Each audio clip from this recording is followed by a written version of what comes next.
While a thief can be tracked without the aid of high-tech gadgets. In January 2015, it was Mother Nature who offered this burglary victim a means of tracking a criminal. He might as well have took a loaf of bread with him and dropped some breadcrumbs, to be honest. The village of Cottingham lies on the outskirts of Hull, in the East Riding of Yorkshire.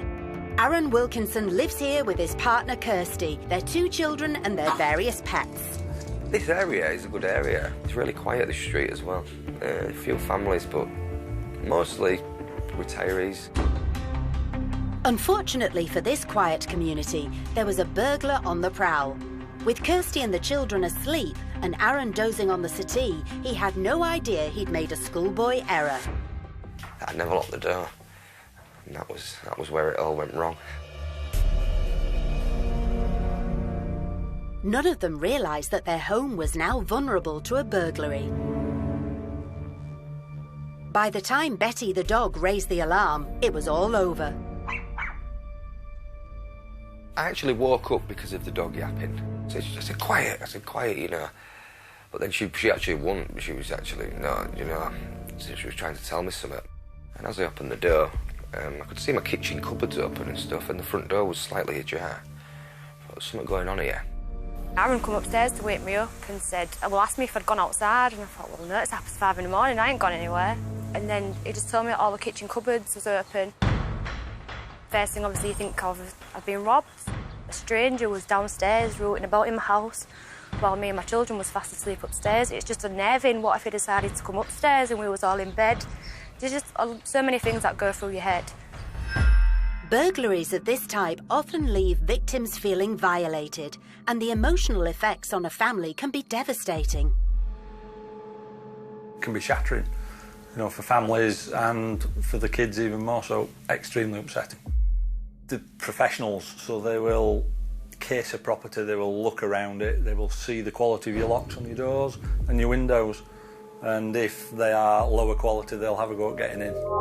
Our unfortunate couple soon worked out that the thief had made off with Aaron's car keys and Kirsty's watch, which had been a Christmas present from Aaron. However, all was not lost. The burglar had left an incriminating set of clues and really shot himself in the foot in the process. Well, I opened the front door and there was nothing in the front garden except snow. And it looked strange because there was only one set of footprints leaving my house. Aaron was determined not to let this burglar's trail go cold. Despite the early hour and without a thought to the potential risk of facing the burglar, he set off into the cold night. He's an absolute nutter. Well, anything could have happened to him. The guy could have been carrying a knife. He could have got into a fight. I kept telling myself he's not going to get away with it. I just wasn't going to let it lie. I just thought there was footprints that I can follow them. He's not getting away with it. If it hadn't been snowing, I wouldn't have had a chance. Aaron's route led him into the back streets of Cottingham, all coated in snow. Now he's retracing his steps to reveal to us the burglar's trail. There was footprints, and there was the only footprints on the ground, so it was pretty easy to track. It's like he had paint on the bottom of his shoes, and every footprint I could see. You'd think somebody that's pinched off somebody and stolen that much stuff would probably be clever enough to say, wait a minute, my footprints are on the floor here. Full of adrenaline, he tracked the thief for more than 2 miles, but the route became ever more erratic. Every corner of the street, he'd go through a front garden to make sure he wasn't seen by anybody. He went down the back alley of the street opposite my own. He actually eventually went down a walkway and the footprint stopped at a back fence. I had a look over the back fence and they went and carried on to the door. And I thought he must have gone here. So I knocked on the door and no answer, so I had to ring the police. Calling the police was the best thing Aaron could have done. It turns out they had been on the trail of this burglar for months, and Aaron's keen tracking work had given them all the evidence they needed. When I told the police when they arrived, I said I followed his footprints. Actually, he'd like a grin on his face, as if like it was too good to be true. But then once he'd had a look over the back fence and actually seen the footprints, he actually said to his colleague, he said, geez, right, you know, there's footprints all of it, you know. Police later arrested the 20-year-old man hiding in the house.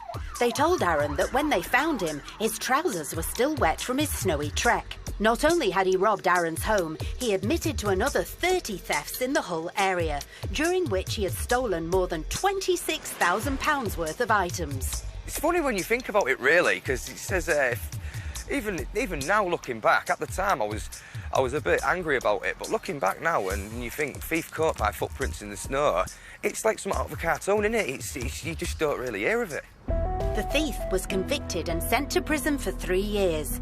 No doubt a great satisfaction for the victims, who must still live with the emotional impact of the original burglaries. Aaron and Kirsty now take home security precautions a lot more seriously. I'll always check the doors. Just the thought of someone walking through my door. Aaron was lucky not to have been injured while chasing the thief, and it's worth bearing in mind the advice of our ex-copper. I would always suggest that if you've managed to track down your stolen property, rather than you confronting the thieves, is to get the police involved, because it could end up in tears, as I say. You don't want that to happen. I actually welcome the snow actually now, you know. I think let someone bagel me down while it's snowing, because they won't get away with it, you know.